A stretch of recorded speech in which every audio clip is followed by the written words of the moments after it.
Why don't you say a few numbers and then play my theme? 1, 2, 1, 2, 3, 4.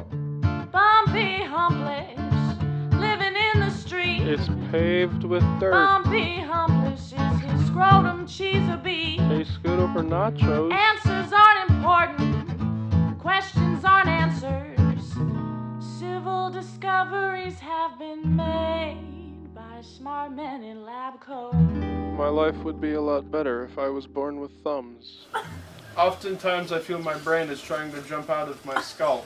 I also think my skeleton is trying to kill me, so I don't eat a lot of calcium. But I do like the taste of Tums, so I'm really generally conflicted. I try to do things that soften my bones.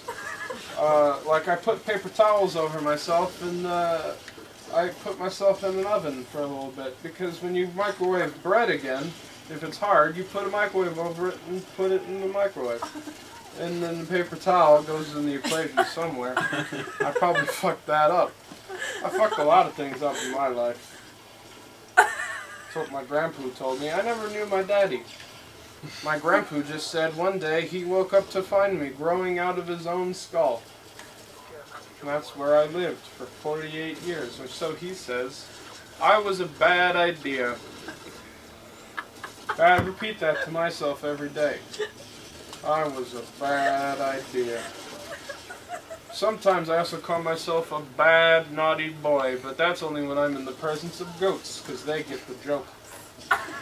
One time I tried to run a petting zoo, but I didn't have anything for people to pet except for me, so I would put myself in trash bags, and then I'd eat a lot of ants and say that I was a hamster.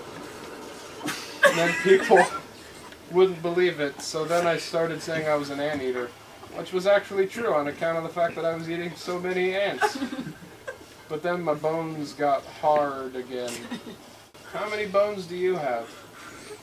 I can only count 7 of them.